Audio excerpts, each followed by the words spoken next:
My name is Katharine Froehlich, and I'm your host for Books and Brews.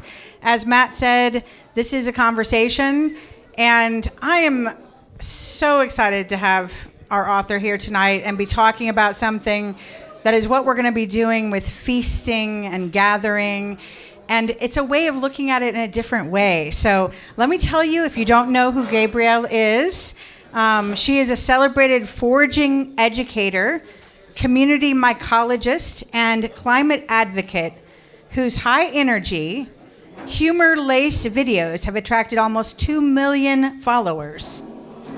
That's impressive.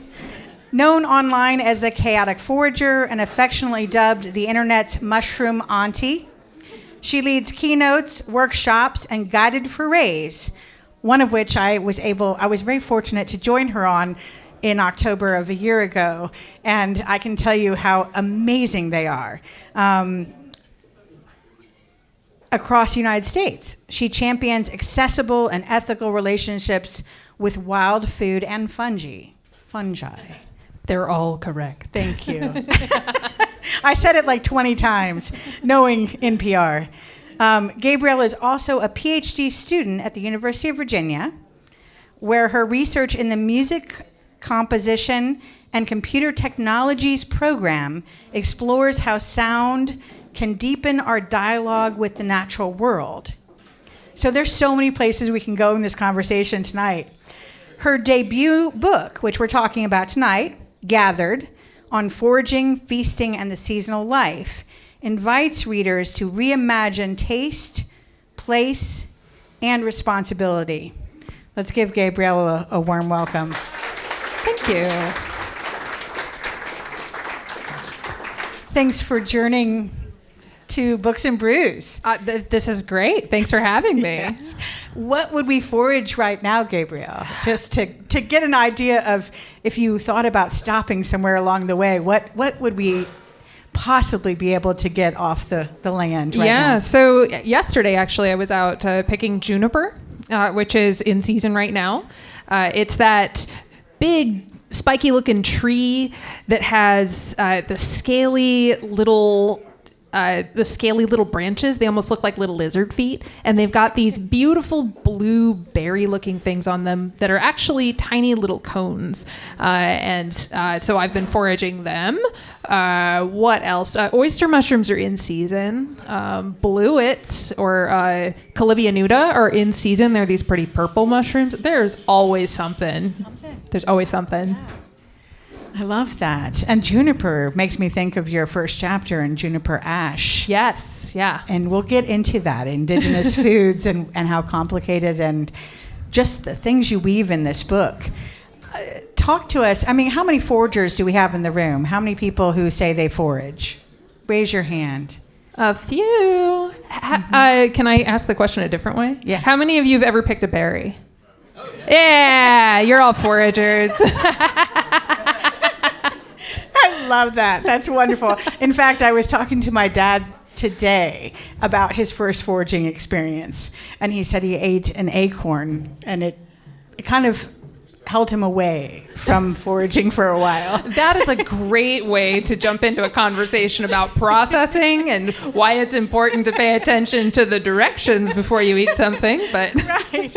I sat in a mulberry tree and just ate and ate and ate. But what was your first foraging experience? My first foraging experience was with blueberries. So I grew up in the Pocono Mountains in Milford, Pennsylvania, which is right in the tri-state area. And when I think I was about 5 years old when we moved there, and my neighbor actually introduced me to blueberries because we lived right in front of a shrub swamp, and the soil there is so acidic, and blueberries absolutely love it. So I got really obsessed with them, and it was kind of a perfect time to get into foraging because you're still so open to the world when you're a little kid, and you're not afraid of not knowing things.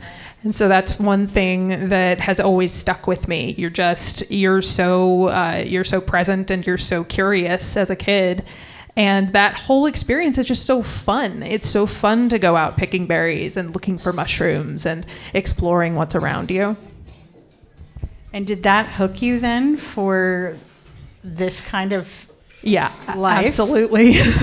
So I don't know how old any of you are, but I'm 34, and one of the things that I remember being about 5 years old is that blueberries from the grocery store were absolutely disgusting. They were all really mealy and overblown. They were just very watery, and I thought I didn't like blueberries. So at first I was not quite sure. But wild blueberries are delicious. And so I think it really primed my brain in a different way than the acorn experience might have primed your father, you said. But the blueberry experience really opened my eyes to the idea that stuff from nature can be really, really good.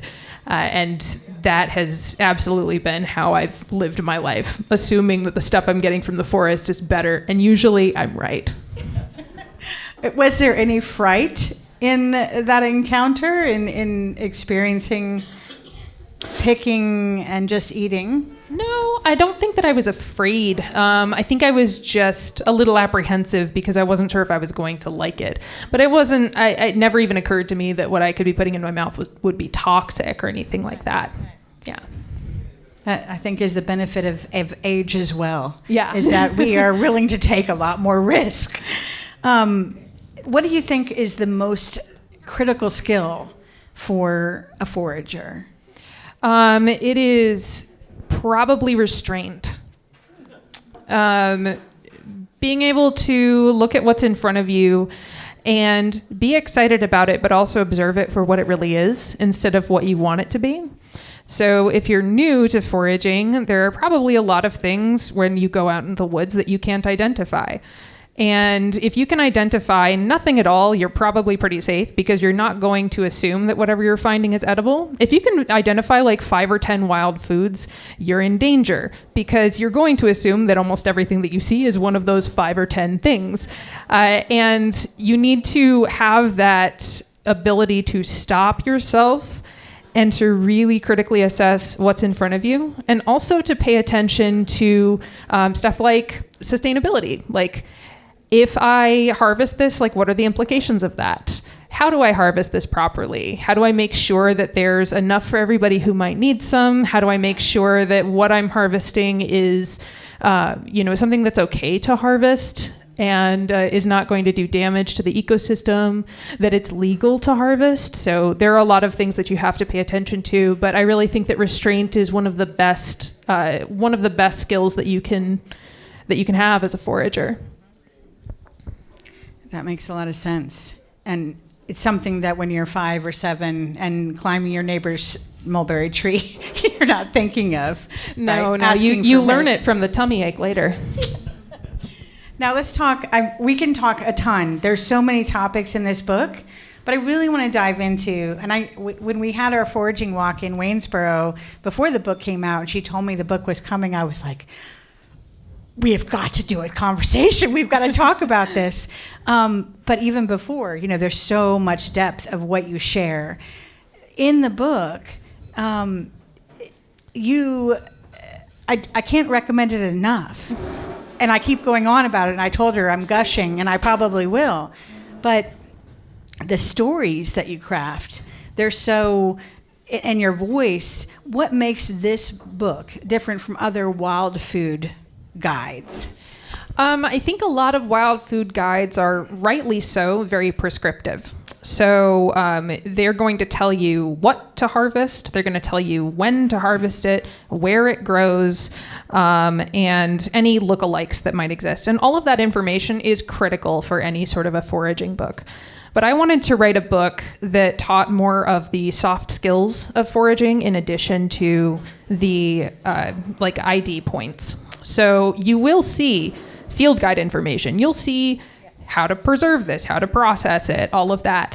But I also wanted to get readers into the mindset of understanding the plant or the mushroom beyond just what it is, and instead thinking about who it is.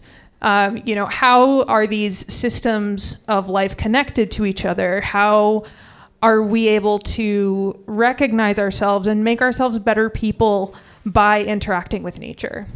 And there is so much story that's wrapped up in how we how we interact with nature healthily, and we've had so much history of exploitation, especially in Appalachia, of our natural resources. But part of that is that we are only seeing them as resources, and we're not seeing nature as like having some sort of self-determination, having value outside of what it can provide for us.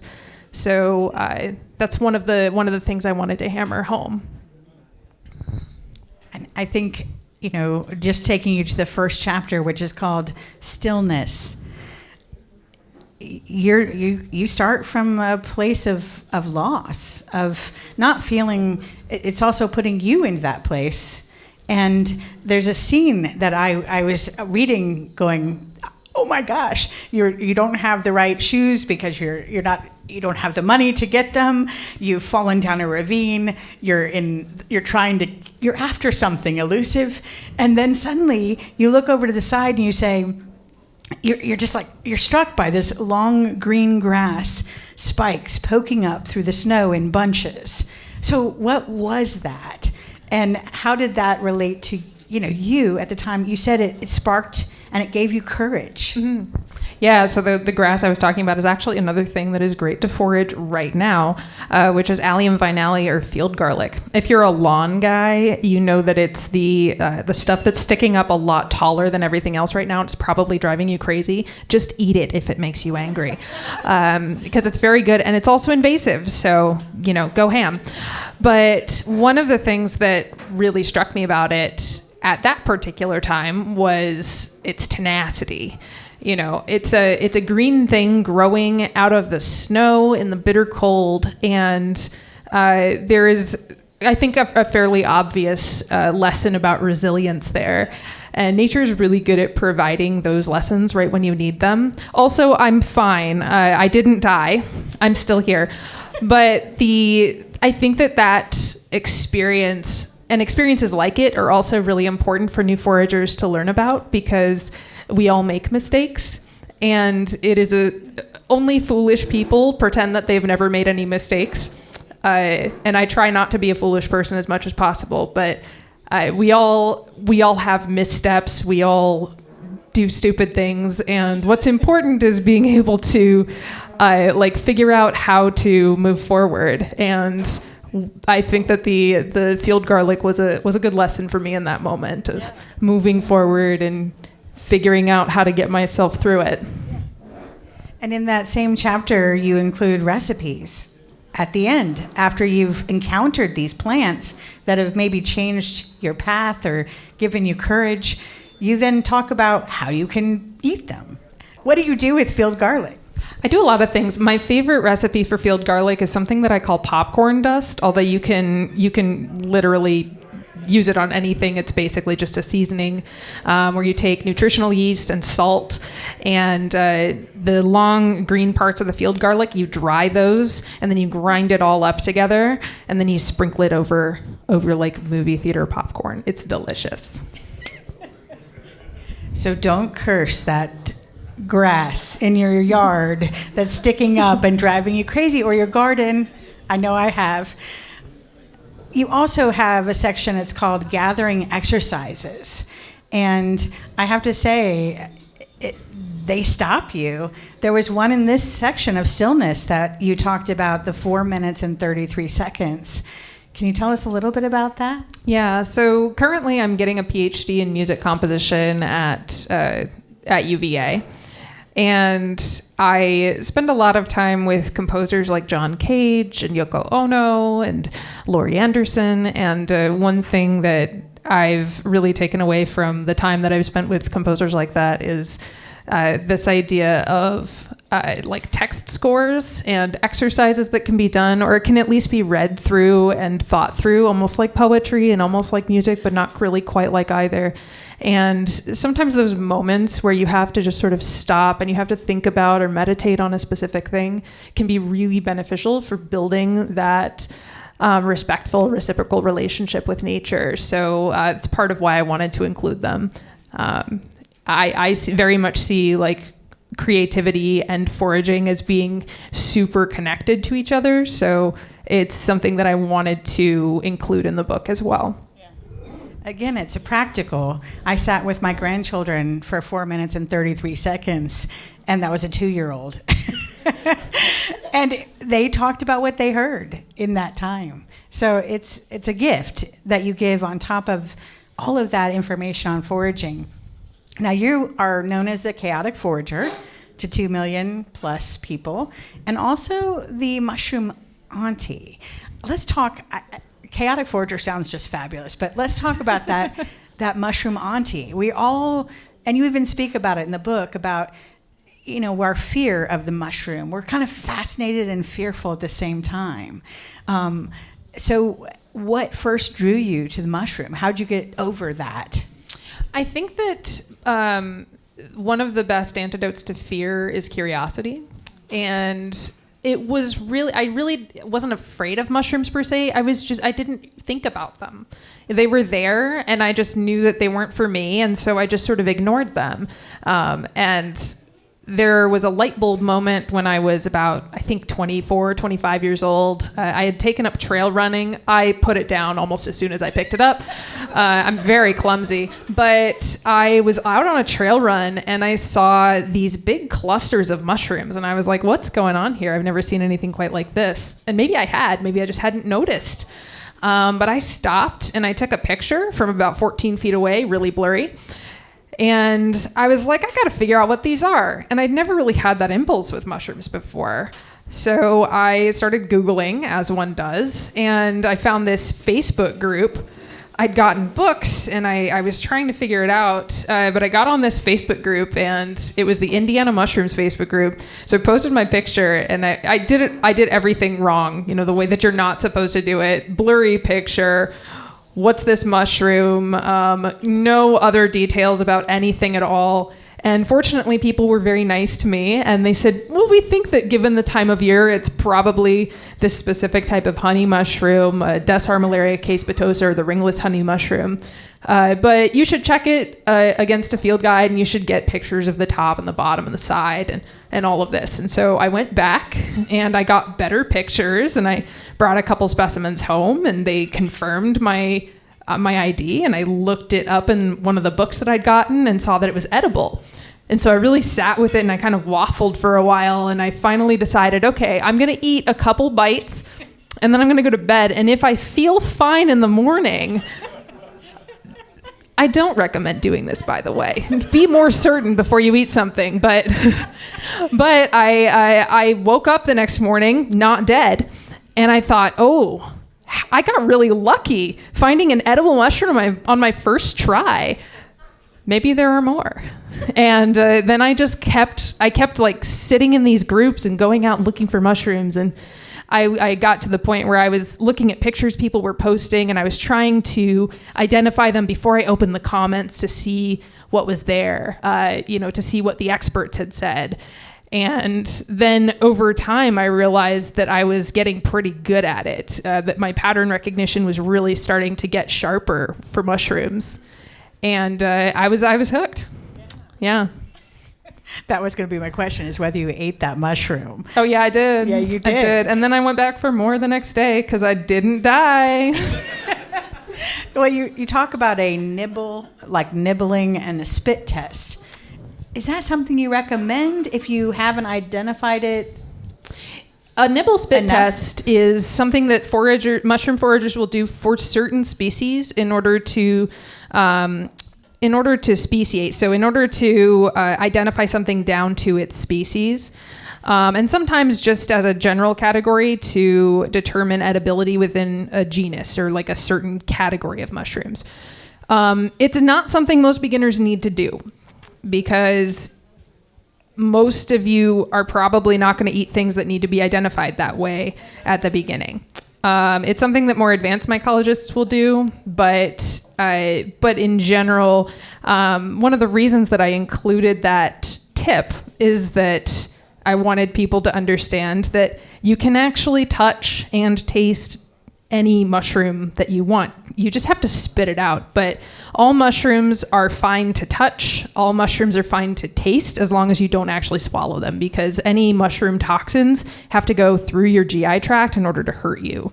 So I can manhandle or take a nibble out of the world's most deadly mushroom, and I'm going to sleep just fine at night, as long as I spit it out. Remember that tip. Yeah.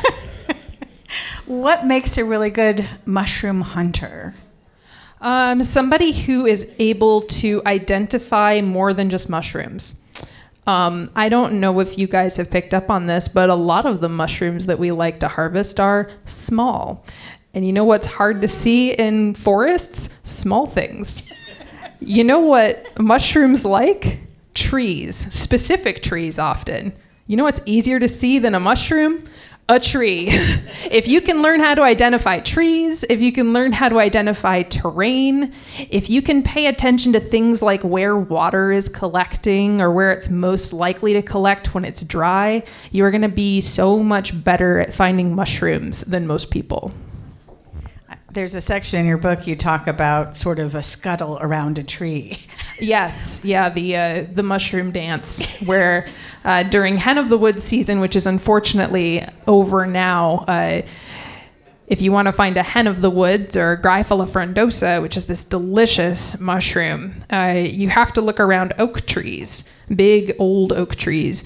And so when you're doing that, you kind of have to do the little mushroom dance where you get down low and you sort of waddle around the whole tree and make sure you check everything. And then if it's not there, you have to go to the next one. And you end up looking a little bit like a hen in the woods when you do that mushroom dance. So that's where the name comes from?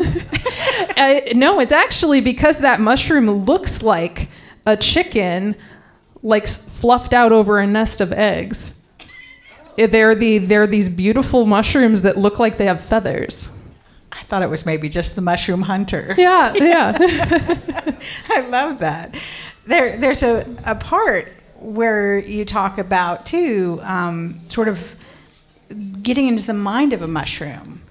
And your Ellen Zakos, who wrote the foreword, she talks about when she first met you, you were playing a mushroom.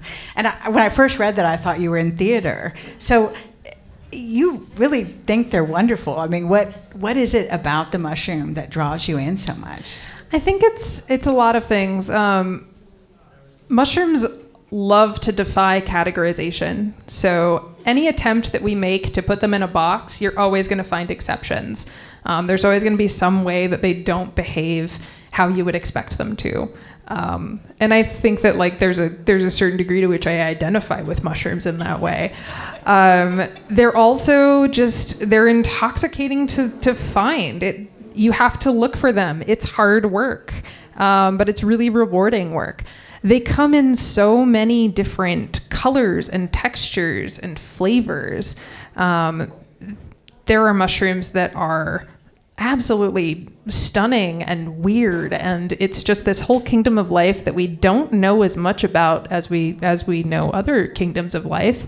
Up until I think it was 1969, fungi weren't even their own kingdom of life. They were considered weird plants. So there's so much that we're learning all the time, and it's just endlessly interesting.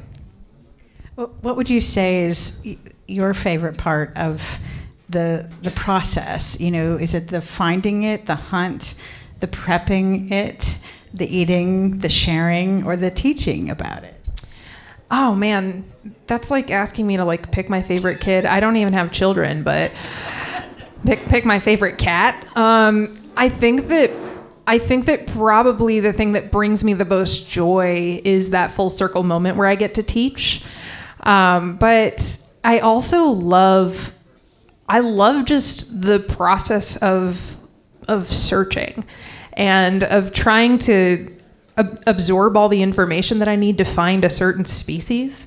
So I'll go and do a deep dive on one particular mushroom that I really want to find and go, okay, where does it like to live? And then I'll like go on Google Maps and I'll try to find the right areas to go look for it. And And there's just a tremendous amount of joy in that, especially if I don't find it the first time. If I have to go out like 12 or 13 times and I finally find it that 13th time, like there is nothing that matches that feeling when you finally see it. So do you recommend going with others, or do you usually go, solo when you're going on these 13 times to find this one mushroom? Usually I do go solo a lot. I think that if you are a new forager, one of the best things you can do is go with other people, especially people who know what they're doing. So not too terribly far from here, we have the Blue Ridge Mycological Society. It is not expensive to join, and you get access to a foray every single month. And they do all these events and they have lectures and it's great. But the best thing about organizations like that is getting to be around people. Because I don't know if you've picked up on this, but a lot of mycologists are like me in that none of us know how to shut up. So we love to tell people about the thing that we are most passionate about. We love to teach, we love to info dump on you and get you out there and get you more confident with hunting. So if you want to learn a lot in a short amount of time, go out with other mushroom hunters and join Facebook groups and get books, and especially things that are regional to you, and just try to absorb information. But foraging is best done in community. So, we share information to a certain degree. We like taking each other out. We like sharing what we find. It's a good time. How about the nut cracking time? Isn't that a good time to have a community? It is the best time to have a community. A lot of tasks in preserving what you find can be pretty tedious. So one example that I point to in the book is nut cracking. Others I can think of that you may have been involved in are maple syruping or ricing. People who gather wild rice in the Midwest. Those processes have a lot of steps. You have to do all of them kind of simultaneously in some cases, and switching between tasks can make everything super slow. So nut cracking is a good example of that. You're cracking nuts, and then you have to crack the nut, you have to pick the nut meat out, you have to separate the shells, and then you have to process those nuts. And if it's one person doing all of those things and having to switch between all of those tasks every single time they crack a new nut, it takes forever. But if you get like 4 or 5 of your friends together, it goes really, really fast. And it's one of those things where it really highlights the benefit of doing things like this in community with each other, and not just looking at foraging as a way to be more self-sufficient and to cloister, because we can only thrive together. We can survive alone, but we can't thrive alone. You bring up authors like Robin Wall Kimmerer and Anthony Bourdain. Yeah. Talking about food and about nature. Can you talk a little bit about those voices? I felt like yours blended so well with that and also brought in a whole nother level, but that whole idea of the honorable harvest that Robin Wall Kimmerer brings up, and do you feel that we're doing a little shift in terms of the way we're looking at the natural world? I think that shift has been coming for a long time. A lot of the oldest, like the old literature that we have on naturalists, especially, sort of the John Muir type, like I'm going to go and like preserve the wilderness, but maybe at the expense of what makes the wilderness work, people. I think that there is this strong sense of recognizing that we need to take responsibility for the state that the world is in, and that can be a joyful task. And so I think that Robin Wall Kimmerer does that really well, with her emphasis on responsible stewardship and indigenous knowledge. And it's something I try to highlight in the book as well. I'm not indigenous to North America, but I do have a lot of connections with indigenous people, and I've tried to learn from them as much as possible. And you can't talk about foraging in North America without talking about indigenous people and indigenous stewardship. Indigenous people preserve and protect over 80% of the world's biodiversity. And foragers rely on biodiversity. And in fact, we all do, even if we don't forage. We rely on clean water and thriving ecosystems in order to continue living. So, and then people like Anthony Bourdain, I think one of the things that really has always drawn me to him is his interest in people and in the politics of food. Yeah. And so much of that is very present in foraging. You're always confronted with the political realities of what we eat when you forage. How has free food, how does that change that political reality? And are enough of us, engaging in that free food? Well, I think the longer you spend doing this, the more you realize that it's never free. Kind of a Tan Stoffel idea. There ain't no such thing as a free lunch. But with foraging, like the work that you put in is also meaningful. But nothing can be given for free in perpetuity, or it goes away. So you have to give something back if you want to continue harvesting from a certain resource. So it's something to keep in mind that, yes, I'm not exchanging money with the forest. I'm not like dropping a $5 bill at the bottom of the tree that I harvest a chicken of the woods from and saying, thanks, I'll see you next year. But I am making sure that area is cared for. I'm making sure that I'm removing invasive plants, that I'm protecting wildflowers, and that I'm picking up trash in those places. So there is a reciprocity there. There has to be. Otherwise, the whole world burns itself out. Is that what the Honorable Harvest alludes to? Is that back and forth? Yeah, it's a recognition of an economy of gifts as opposed to an economy of extraction. And Robin Wall Kimmerer talks about this much more eloquently than I possibly could. But the idea is that you take responsibility for what feeds you and what sustains you. And you also have an eye towards the future so that it's not just sustaining you, but it's also sustaining future generations. A lot of indigenous people in North America are thinking 7 generations in the future. Making sure that the decisions that they're making now will positively affect people who are coming well after they're gone. And I think that is a really beautiful thing, and it's an important thing for us to start thinking about, because we are so short term in so many of the choices that we make. We consume, we outconsume what the earth can handle. And it's not sustainable because we're not going to be able to continue doing this for very long. We're already stretching the limits of the climate. So it's an important shift that I think we need to start making. There's a scene where you're harvesting service berries in a public parking lot. And I think that example of just doing that and the response of those around you to see you doing that is a way that we pay attention. Mm-hmm. Yeah. I'm going to turn this to you all and questions from the audience. I've already hit her on so many things here, and we could, as you have heard, can go down many, many, many areas.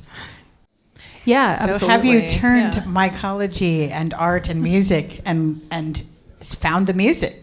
Yeah, definitely. So in my PhD program, one of the things that I've been exploring is the nuances of sonification. Sonification is, to put it in really simple terms, just the idea of taking data and turning it into sound. And you can do this with pretty much any kind of data. There is a little bit of fiction involved in a lot of sonification, because you might have seen like commercials on YouTube or something for like Plant Wave or other types of devices that essentially operate like polygraphs. They're collecting electrical signals and translating them into musical language called MIDI, and then spitting out music. But it's music that we like to listen to because we've decided, that this little bit of data is going to play a flute, and when it's at this level, it's going to play a gong. And you'll notice that a lot of those sounds are very long and drawn out. So because it sounds nice, you create this nice soundscape. And there is something really lovely about knowing that, you are listening to the result of some filtered electronic responses. There are also other ways to listen and other ways to collect data and to create music from it. But it always works best when it feels more like a partnership between a person and an organism that isn't a person. And it's something that I like to play with, but I also like to point out is sometimes not very honest. So there are sometimes ways that we can make it more honest, especially just by like pointing out what's happening. But it is totally a thing, and what you're hearing is not completely made up. It's stretched. Yeah. Can you explain your beautiful cover? She sees a honey mushroom. You do see a honey mushroom. Good eye. So these are all images that occur in the interior of the book. I decided to go with illustrations because I think that illustrations work well for stories, and I'm telling a story here.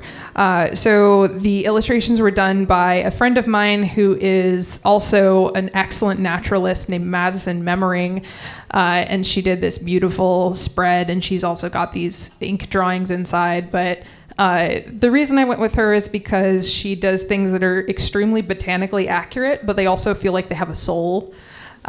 So the cover is we went through, I think we went through about 6 different covers, and they were all very cutesy looking. And I eventually told my publisher, I need this to not look like a women's devotional from 2000. And then we got to it. But I wanted it to feel a little dreamy, and also I wanted the precision of, images that would actually be helpful to the reader for identification. You did a good job. It does not look like that. Yeah, success. Question on fertilization, and when we want to help our plants along and put a little on that, and knowing in public places whether something has had something that you shouldn't be eating. Yeah, it's a great question and a great point. One thing that I think may put your mind at ease a little bit is that this has actually been studied. And what we've found is that when you're talking about harvesting from a plant, the further away you get from the root system, the less chance you have of ingesting something negative, like heavy metals or, unless something has been like physically sprayed, which we're not usually doing with, fruit trees, to prevent, certain things. Generally, the further you get away from the root system, the safer things are. So if I'm walking in New York City, and I will use an actual example. I was walking in New York City, and I saw an apple tree.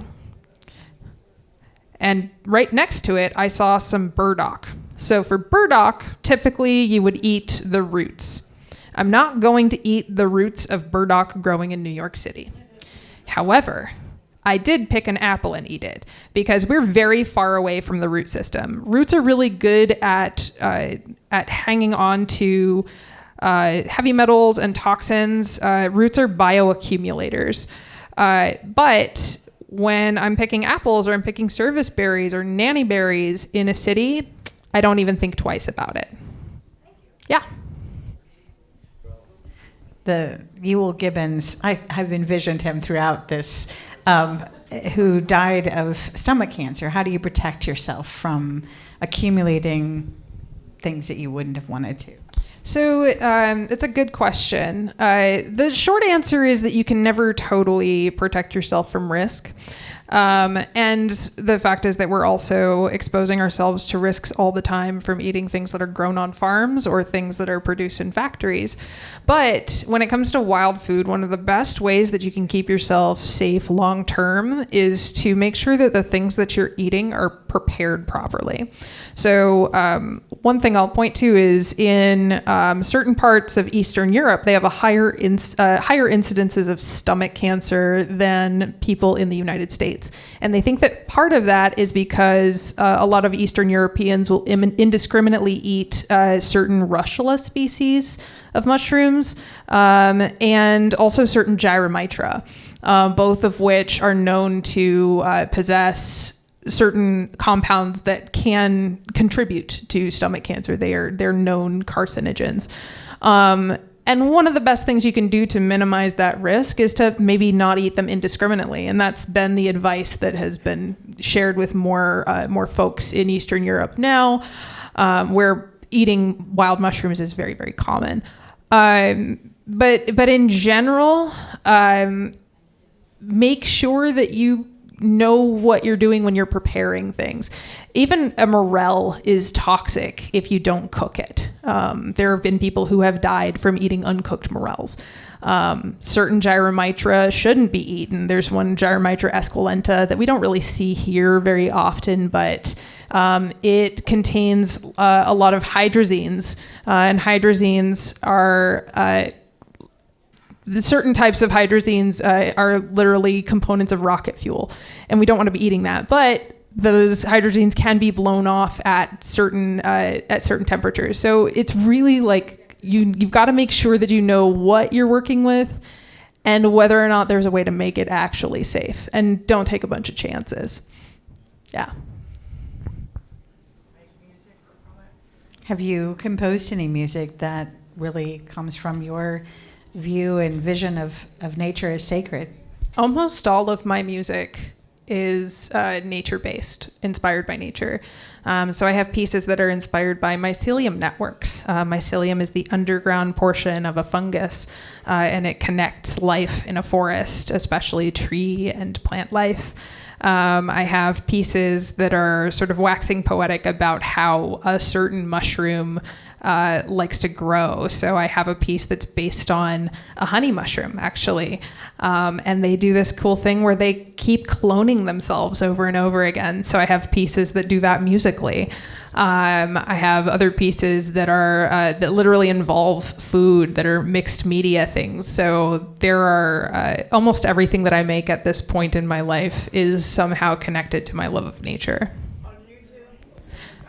Is that on YouTube? How can we find your music? Yeah, so a lot of my music is on my YouTube. I have two different YouTubes. One is for the silly social media stuff, and one is for the serious music stuff. But the serious music stuff one is G. Cerberville, so it's just my name. And then the silly one is just Chaotic Forager. And can you speak to some of that futuristic claims about how mushrooms can save the world? Yeah, so I think that there are absolutely proven ways in which mushrooms are contributing to waste cleanup. There are really incredible things that are happening in the mushroom sciences. So a lot of people are making products that are based on fungi and all of these other things. See, you can say it like 5 different ways, but one of the things that I would caution you on is that a lot of these things are more hype and speculation than they are reality, which is unfortunate because certainly a lot of what we want is this like perfect thing that is going to just like fix the world and clean up the landfills and make the oceans lovely again. And that's probably not reality, but what is important is to remember that there are like hundreds of different things that are all happening, and in small ways they can help. So there probably isn't one big fungal fix for the world, but there could be hundreds or thousands of different things that all work together in tandem to make the world better. So oyster mushrooms are something that a lot of people are pointing to as like, this is going to be the thing that's going to clean up all the plastic. And like, oyster mushrooms sometimes will eat plastic if there's nothing else, but they don't prefer it. So we can't just use mushrooms as our like one big fix, but they're a really important piece of the puzzle. And I think that that's really cool. Yeah, Do you totally. have tips and tricks for getting kids engaged in foraging and not be in a dangerous situation? Yeah, so there are curricula and books that are specifically designed with kids in mind. My friend Ariel Bonkoski, who's one of the top identifiers on iNaturalist and who was also the mushroom editor for my book, has written a great book on mycology for kids. I think that especially focusing on things that the kids already know and showing them the wild versions is a great way to start. So something like a dandelion, where all the things that look like dandelions are also edible. Kids have great pattern recognition skills. We just have to make sure that they also understand the risks of what they're doing. So start with things that have very few identifying features, and have them go through things almost like a checklist. Like, before you can eat this Oxalis stricta, you need to make sure that the leaves are a heart shape. You need to make sure that there are 3 leaves in a heart shape all together. You need to make sure that the flowers are yellow. And so things like that, I think, are helpful. The other thing is just getting kids interested in identifying what's in front of them, whether it's edible or not. So helping them to identify things that are toxic, I think, helps to build that caution. And it's something that I do a lot. So I just did 5 different forays at a forest school here in Virginia a couple months ago with all these different grades. And the way that I taught each grade was a little bit different, but we really focused on it being a foray for science, where we were collecting specimens and bringing them back to a table, and then we were identifying them. We weren't out looking for food. We were just looking to see what we could find. And I think that's a good way to get things started. And then over time, you can add edibles. Where's your favorite? Where would you go besides Virginia, if there's no other spot, to forage? And do folks use hounds and other things to find things? Yeah. So number one, actually a place that's been near the top of my bucket list is somewhere that I'm going to get to go next year. So I'll be going to Bhutan to lead a mushroom walk. And I'm really excited about it. It's the only carbon negative country in the world, and they love mushrooms. So I'm very, very much looking forward to that. It's a great place to be a mushroom hunter. But as to the second point, yes, there are absolutely people who like train dogs and pigs, especially for truffles, but also for other kinds of mushrooms. In general, the reason that people will train a dog or a pig for truffle hunting is because they're underground and we don't have the scent receptors to be able to sniff truffles out ourselves. But you can also get pretty far without hunting for truffles. There are truffles here in Appalachia. There's the Blue Ridge truffle. There are a number of other types of truffles that are edible that people will go looking for. What are the illegal things to forage? So don't forage anything that is threatened or that is endangered. There are also bag limits for certain things, and there are certain places where foraging is not permitted. Don't go picking whole plants in Shenandoah National Park. You will get fined and possibly arrested. There are certain things you can forage and certain things I do forage. You can forage up to, I believe it is a quart of berries per day in the park. You can forage a similar amount of mushrooms per day. There are no circumstances where you're allowed to take any native plant by the roots. You're not allowed to pick flowers. A lot of people will go poaching ginseng. You need permits for ginseng if it is on public land. And it's also just not a great idea to go foraging that in quantity anyway, because it is threatened.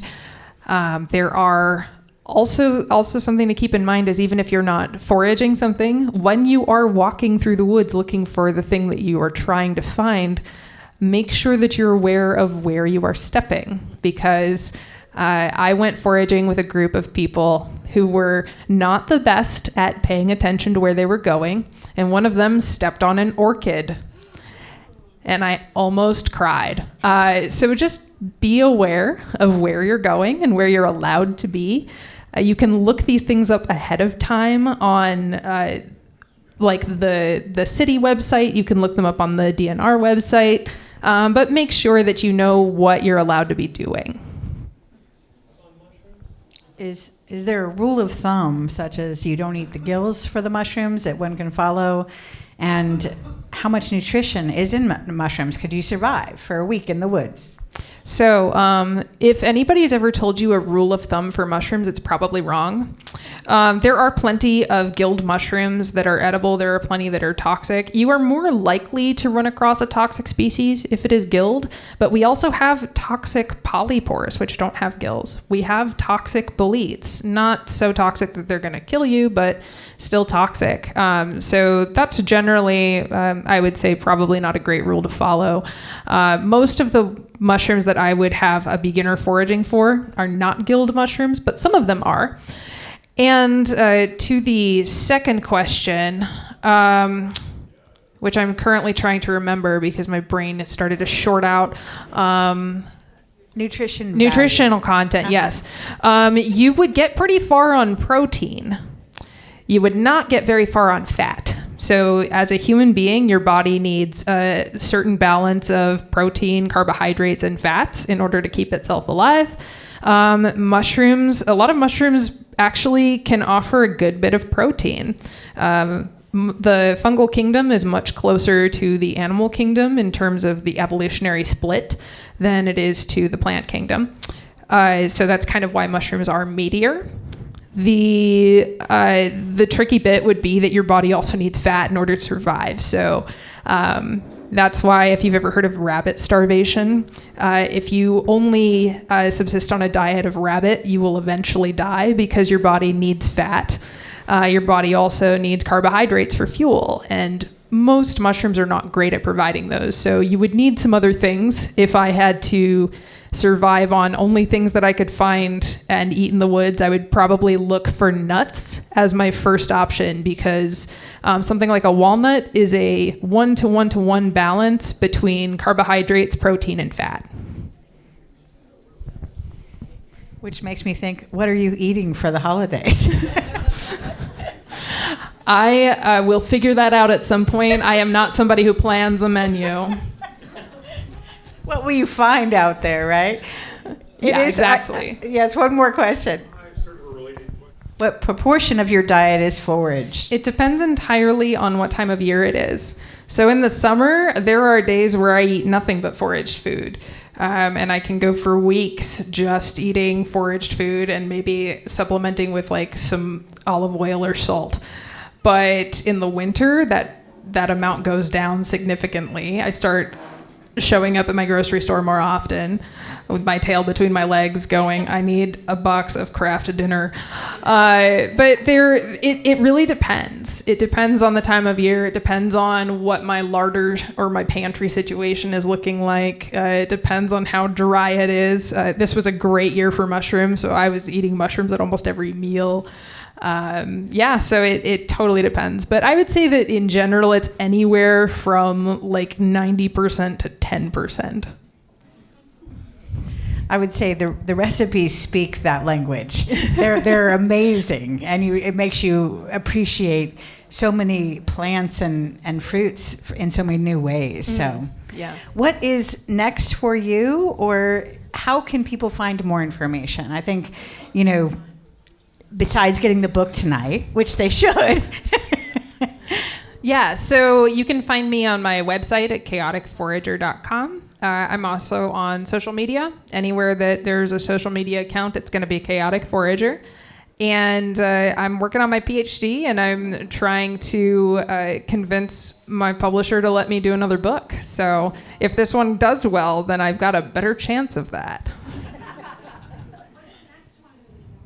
What's the next one going to be about? Well, so I haven't gotten a green light or anything, but the idea I've been knocking around in my head is doing a foraging book that focuses on one chapter per climate in the United States. So I get a lot of feedback from people saying, well, I live in the desert, so I can't forage. People have been surviving in the desert as hunter-gatherers for a long time. Or I live in a place where it's really, really cold and we can't find wild food here. I bet you can. So I would love to write an entire book where I show people 4 or 5 things that you can find in pretty much every area of the United States. There'd be some good traveling in that book, I think. It would be. Yeah. There's an ulterior motive here, guys. Yeah. Well, I cannot thank you enough. I feel like this is a great winter read as you're sitting there and thinking about new ways you can see the world and experience plants. I know on my walk with you, I was telling folks, I thought I was a gardener and somebody who knew a little bit about herbs, and in 30 minutes there was 20 new things that I could eat in just a very small space in downtown Waynesboro. So amazing. Thank you so much for being a part of tonight. Let's give her a hand. Thanks, everybody.